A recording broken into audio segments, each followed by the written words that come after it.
I was triple-checking serial numbers on a Thursday morning shipment when I heard the notification ding that changed my life. It was a crisp, metallic tone that cut through the low hum of the air conditioning. There were 3 words in the subject line of the email: Town Hall Mandatory. That was when I knew something was off. There was no agenda, no context, just a calendar invitation dropped from Human Resources, scheduled for 2 in the afternoon. When Human Resources throws a surprise meeting, you are never the one getting cake. I was the only one in the company authorized to sign off on our controlled shipments. That meant military-grade equipment with enough legal red tape to strangle a moose.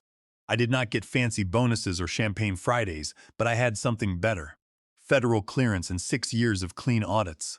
That morning, I had already approved a batch of encrypted avionics headed to a North Atlantic Treaty Organization partner. Standard procedure: log the serial numbers, verify the part codes, file the Federal Transmission Manifest. It was boring to most, but life or death to the federal regulators. I was not flashy. I did not go to the off-site retreats or the sales trips to Las Vegas. But if you asked who kept this whole corporate circus legally afloat, it was me. I was the invisible authority, the compliance firewall, the one who made sure our hardware did not end up in the wrong desert with the wrong flag painted on the side. And still, I had bills to pay. My mother was in a care facility with late-stage dementia, and they raised the rates every single time they bought a new curtain.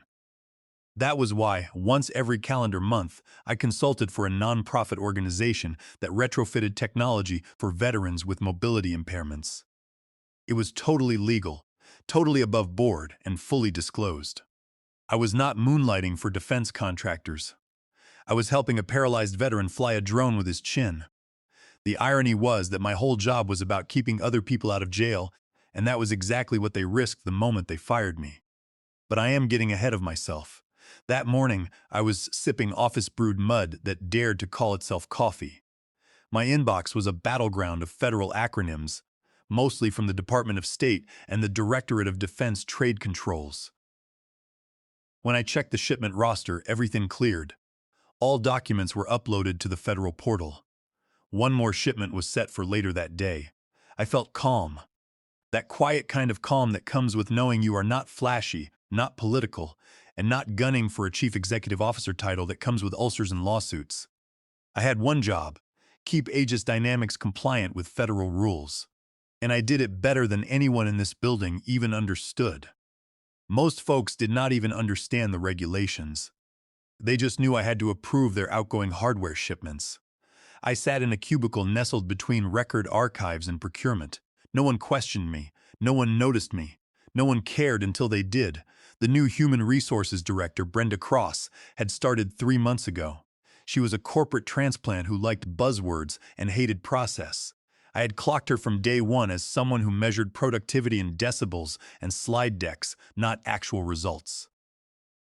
She once told me compliance should be about storytelling. I told her compliance should be about not getting the company audited by federal agents. She laughed like I was joking. She was not used to people like me, people who were not trying to climb the corporate ladder, just trying not to let the company collapse. She thought control lived in titles and communications channel visibility. She had no idea it lived in obscure federal forms, locked in air-gapped folders and time-stamped logs. That week it started normally. Tuesday, I signed off on a batch of thermal scopes. Wednesday was a minor licensing quirk with a Swedish subcontractor. Thursday morning, shipments were clear, documents filed. I was ahead of schedule for once, and then the town hall was scheduled for 2 in the afternoon. We were all dialed in on the video call like school children, waiting for recess, cameras on, microphones muted. Brenda appeared on the screen, flanked by the chief technology officer and a junior counsel from the legal department who looked like he had already aged 7 years in the last week. "Good afternoon," Brenda started, speaking as if she were auditioning for an internal company podcast. "Before we begin, I want to talk about values: loyalty, alignment, integrity." She used every buzzword that usually precedes a firing. Then she dropped it. Effective immediately, Harold Vance is no longer with the company. We have discovered a conflict of interest stemming from external consulting activity. While technically legal, it is inconsistent with our values. We wish him well. Silence. 180 people on mute. A few mouths opened, one guy gasped. I was staring at the screen like it was a television true crime documentary that just hit the murder reveal at the early mark. They fired me on a video call in front of the entire company for volunteering. I did not say a word. I did not blink. I just opened my phone under the desk, pulled up my email client, and found the draft I had written months ago during a compliance drill. Subject: Export License Dates Notification to Donald Mendoza, Compliance Officer. Attachment: Director of Defense, Trade Controls, Form 5390. I tapped send. Then I clicked the button to leave the meeting. They thought they had burned me in public. What they did not know was that they had just lit a match in a dynamite shed labeled Export Control Violation. I left the Zoom call without fanfare. There were no dramatic goodbyes and no long-winded explanations. I did not even close my browser windows. I simply walked out of the office, grabbed my coat, and left my security badge sitting on my desk. There was nothing theatrical about it. When you have just pulled the kill switch on a defense contractor's export license, you do not linger. The best part was that I did not even have to slam the door. The real explosion was already on its way, silent, digital, and time-stamped.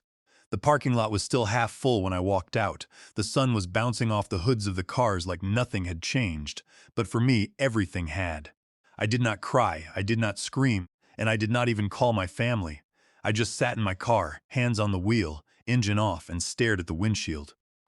A thin film of road dust sat on the glass, and the faint echo of Brenda's voice lingered in my mind. She had said real team players do not moonlight. I wanted to laugh. Aegis Dynamics had been moonlighting on its own morals for years. They took millions of dollars in defense contracts, demanded absolute loyalty, and then fired the only person holding the legal keys because some human resources director wanted to look tough during budget season. My phone buzzed once in my pocket. I did not look. I knew who it was. Donald Mendoza, our compliance officer, had definitely seen that email I sent him. It was not just a friendly heads-up. It was a ticking clock. Under federal regulations, when the only named responsible party on an export license is removed, the company is required to immediately notify the Directorate of Defense Trade Controls. During that transition period, until a new person is vetted, registered, and approved by the federal government, the company has zero legal authority to export a single component. Donald was the only other person in the building who understood what my removal meant in real time. The rest of the executives were about to find out the hard way. Donald would not respond to my email. He did not need to send any reply. I knew him. He would have been sitting in his office, blinking twice, standing so fast. His chair clattered to the floor, phone already in hand. He was calling the legal department. And the legal department was about to have a very long afternoon. It was probably Clarissa Porter who picked up, the junior counsel. She was smart and sharp, but fresh out of law school and green on federal compliance. I could almost hear Donald's voice telling her that Harold just removed himself as the named responsible party. Clarissa would ask what that meant. Donald would tell her that we did not have a registered replacement. She would mention onboarding someone, and Donald would tell her that nobody was cleared or registered. Meanwhile, I sat in my car watching the breeze shake a plastic bag across the parking lot. The bag floated up, caught on a fence, and hung there, deflating just like Aegis Dynamics was about to do. My key card still worked, and I thought about that for a second. I could walk back in if I wanted and pretend nothing had happened. Human resources moved fast on public humiliation but slow on back-end procedures. But I did not go back. There was nothing left to say, no box of desk plants to collect, and no final showdown. Just a building full of people who had not realized yet that the power had been cut from the inside. My email client was still open on my phone. I refreshed it. There was no response, no apologies, and no messages saying they had made a mistake. That silence was heavy. Then another buzz. This one was a forwarded message from Donald. It was just the header with a copy list that included legal, compliance, and the Vice President of Operations, Lawrence Webb. Subject line: Urgent license nullification risk. That was the warning sign I had been expecting. I started the engine, pulled out of the parking lot, and drove with the windows down, letting the wind clear the numbness from my chest. I was not angry anymore. I was sharp, focused, and controlled. They thought I would vanish quietly into the corporate ether. But the thing about legally binding compliance structures is that they do not vanish, and neither do the people who built them. Replacing a named responsible party is not like hiring a new manager or bringing in temporary staff. It is a federally overseen process that takes weeks, sometimes months, especially for a company with classified defense projects. You cannot just slap a new name on the paperwork and call it a day. That name has to be vetted, background checked, cleared, and approved by multiple government agencies. Until then, you are frozen, which meant every shipment they pushed out that morning, every box stamped with an international destination, and every serial number linked to an encrypted targeting module was now legally radioactive. I did not need to swing a hammer. All I had to do was stop holding the structure up, and the rest would fall on its own. It took them exactly 2 hours to figure out what I already knew the second I hit send. By 3 in the afternoon, the leadership team had barricaded themselves in conference room C. I had spent 6 years in that building, and I could tell from the shadows through the frosted glass who was inside. Donald was pacing the floor. The legal team was there, including the senior general counsel and that outside consultant they only called when serious regulatory issues showed up in the margins. Operations looked confused, and of course, Brenda Cross looked like she had just realized the stove was hot. Donald must have started with the basics. Without a named responsible party, every shipment process post-termination was non-compliant, which meant they were illegal. He would say it slowly and measured because Donald does not panic. But everyone else in that room sure did. They had already cleared at least 4 shipments that morning, including 2 to North Atlantic Treaty Organization contractors, 1 to a subcontractor in Japan, and 1 crate of encrypted boards heading to Eastern Europe. All had my signature because at the time I was still authorized. But the minute they terminated me and failed to register anyone else, the authorization vanished. The fine was $900,000 per violation. If the federal regulators decided to make an example of them, those fines would stack quickly. What no one in that panic room could fix was time. There is no undo button when you remove your federally licensed compliance officer. Once you yank the foundation, everything starts wobbling. Meanwhile, I was sitting on my couch at home, a warm cup of tea in hand, watching a documentary. I was not celebrating. I was just decompressing, peeling off 6 years of forced calm. Then my phone rang. It was an unknown number with a Washington area code. I let it buzz, then answered. The caller introduced herself as Diana Klein, legal counsel for Centurion Systems. They were our biggest competitor in avionics export logistics. Rumor was they had been trying to recruit me for over a year, but I had always shut it down out of loyalty. Diana did not waste time.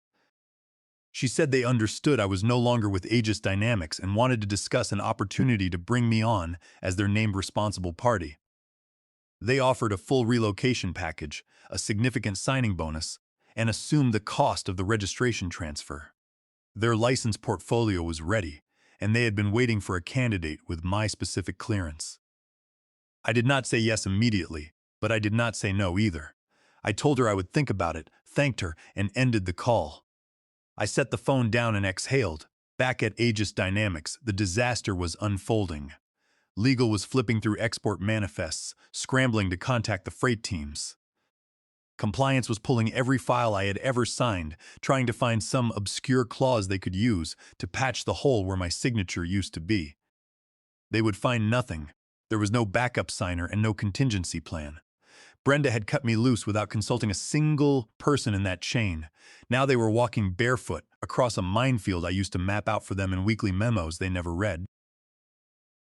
I got another email on my personal account, this one from a mid-level logistics manager named Julian Thorne.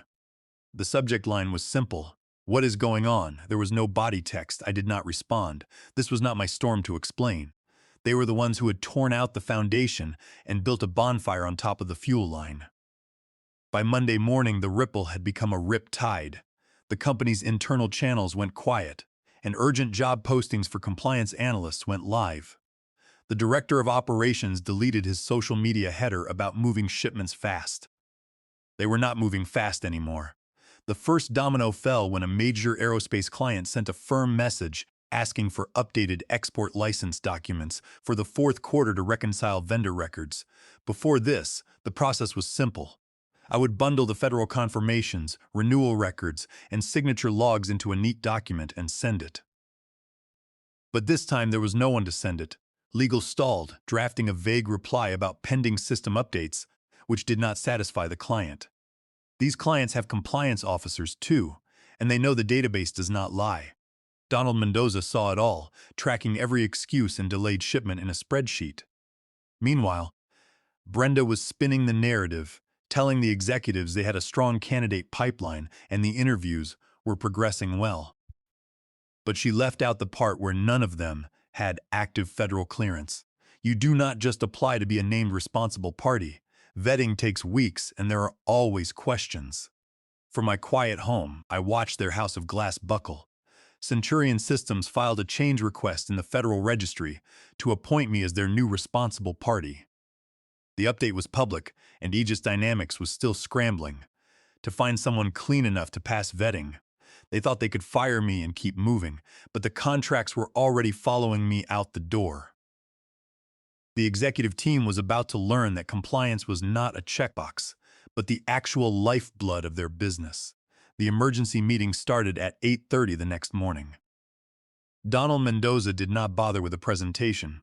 He walked into the boardroom with a single legal pad, flipped to the second page, and stated that they had 10 shipments in violation of the regulations, carrying a federal penalty of $900,000 each. The silence in the room was heavy. 10 units at $900,000 per violation meant $9 million in federal fines. And that was if the regulators played nice, which they never did when defense contracts were involved. Brenda Cross tried to minimize the situation, claiming that it was just a paperwork delay. She looked at the chief executive officer with a bright fake smile, suggesting that they could simply explain the situation as an administrative error and ask for a grace period. But Donald Mendoza cut her off immediately. He slammed the legal pad onto the mahogany table, making the glass cups rattle. He told her that the federal government does not grant grace periods for exporting controlled avionics to foreign shores. Lawrence Webb, the vice president of operations, buried his face in his hands, muttering about the loss of the Atlas defense contract. The chief financial officer sat in frozen shock, staring at the screen where the math was displayed in black and white. $9 million was enough to wipe out their entire operational margin for the quarter. The vice president of operations tried to argue that those shipments were signed off before I left. Donald did not flinch.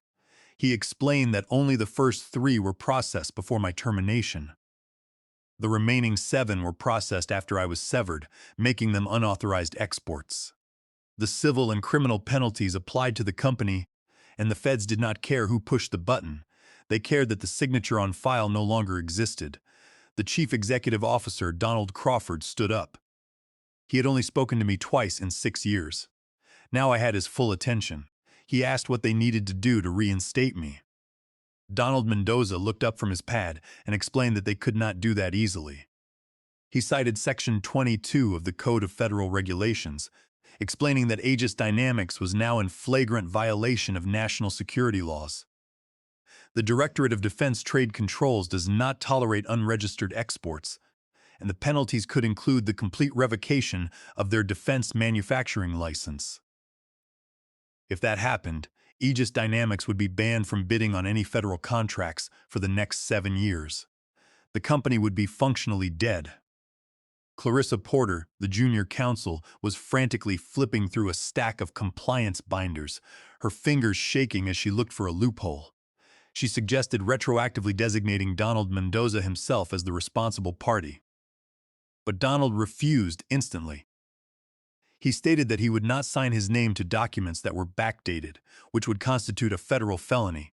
He was a compliance officer, not a criminal co-conspirator. The chief executive officer, Donald Crawford, was pale.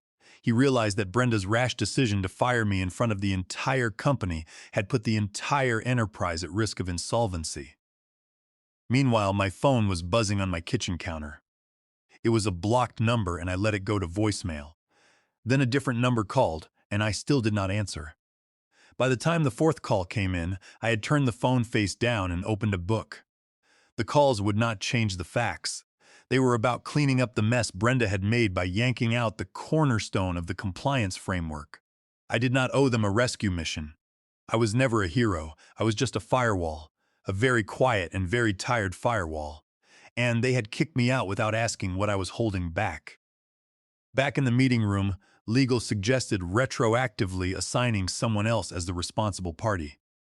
Donald Mendoza stared at her and asked if she was suggesting they falsify a federal export document. The room went silent.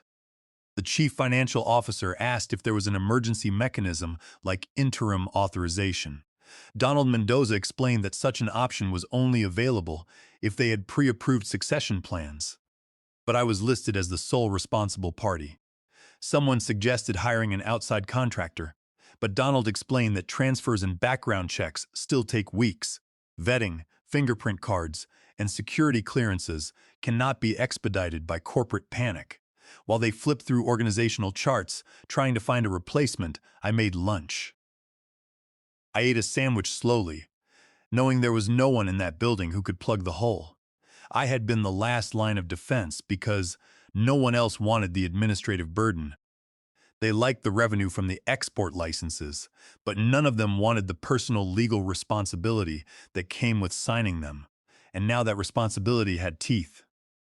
Donald Mendoza was documenting everything, ensuring his own records were clear. The chief executive officer finally demanded that they get me back. Donald Mendoza shrugged and noted that my name had already been removed from the registry, which was now public record. Even if I agreed to return, I was functionally radioactive until the federal vetting process was completed. The messages they left on my phone changed tone, speaking of misunderstandings and being open to collaboration. It was funny how quickly disloyal became essential when the revenue stream depended on it. I never called them back. The view from Centurion's office was not glamorous, but it was mine. The security badge clipped to my jacket had weight, representing a fresh start and a return of control. I had accepted the offer 2 days after the last voicemail. Diana Klein had a clean contract ready, and their compliance team had already prepared my transfer documentation. They did not ask me to interview, they asked me to lead. Within 36 hours, my name was in the federal queue. The previous responsible party was retiring, and they wanted someone who understood how fragile the system was. My new office had a door that closed, a window, and no motivational posters. They asked if I needed anything, and I told them I wanted to manage the compliance database my way. They did not micromanage, they just handed me the keys. Meanwhile, Aegis Dynamics was learning the cost of arrogance. The first major partner to walk was Atlas Defense, who canceled their agreement once they realized the export license gap. They rerouted their business to a competitor with stable compliance infrastructure. The second to go was Lancer Technologies, whose chief executive officer posted publicly about the importance of compliance stability. That post gathered 8,000 views in 18 hours. Inside the Aegis office, Donald Mendoza walked into Brenda's room and dropped the cancellation folders on her desk, explaining that the contracts were walking. Brenda tried to argue that they were working on a replacement, but Donald remained flat, stating that contracts do not wait. Brenda had fired me with a smile, but now she was out of options. I did not gloat or leak information. I just sat in my new office, sipping fresh coffee, and watched a bird land on the ledge. That was what this felt like. Not revenge, but freedom. The formal audit notice arrived on a Tuesday morning. The Directorate of Defense Trade Controls sent a 4-page document requesting export logs, responsible party history, shipment manifests, and evidence of compliance protocols for the past 60 days. It also required the signature of the active responsible party, except there was no one to sign. A former colleague whispered to me that the office was in a spiral. When the regulators opened the logs, they found the perfect window of 10 shipments sent post-termination with no responsible party on file. It practically screamed for a full investigation. Legal began reviewing the emails leading to my termination, finding Brenda's message about cleaning house. The auditor was a quiet man named Special Agent Miller from the Federal Export Enforcement Office.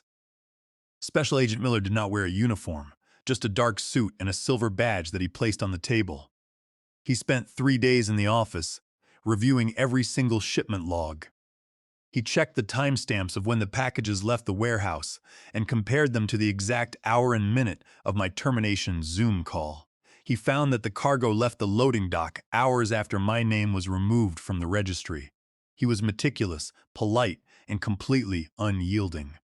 He noted that the company had failed to implement a proper succession plan, which demonstrated a lack of corporate control. Brenda Cross was forced to sit in the room and answer his questions, her buzzwords completely useless in the face of federal queries. The email was printed in black and white for the investigators. The chief financial officer tried to claim he was not briefed, but Donald Mendoza had copies of every memo showing his initials. The walls were closing in. Aegis issued a company-wide email about collaborating with federal partners, but the damage was done. Clients pulled payments, and vendors demanded updates. According to the whispers, Brenda had been placed on administrative leave, realizing the wave was too big to duck. Meanwhile, I stood before a professional panel at an aerospace conference, speaking to an audience about preventing compliance failures in regulated exports. I spoke for 15 minutes about structural risks and personnel gaps, never mentioning Aegis by name. But everyone knew. The headlines on the defense subcontractor forums were already detailing the federal audit. After the panel, colleagues shook my hand, glad I was still in the industry. The final boardroom scene at Aegis was clinical. The government representative presented the violations of Section 127.1, stating that the company had no authority to export. The 10 shipments carried a total liability of $9 million. When asked who approved my termination, everyone looked at Brenda. Her mouth opened, but legal cut her off, advising her to stay silent. There were no fireworks, just the quiet collapse of a defense contractor. That evening, a colleague forwarded a screenshot showing that Centurion Systems had been awarded the $135 million contract originally held by Aegis. The contract they had spent months grooming was now ours. In my office, my computer screen displayed the final clearance checklist for our outgoing shipment, a thermal optics module destined for a partner nation. All boxes were checked, and the compliance status showed my name as the active responsible party. I moved the mouse and clicked Authorize, signing off on the first export from my new home. It was legally sound, fully vetted, and clean. Outside, the city kept moving, unaware that an empire had collapsed under its own arrogance. They had removed the one name holding their foundation together, and in doing so, they had not ended my career. They had detonated their own. The coffee was fresh, the office was quiet, and the foundation was solid.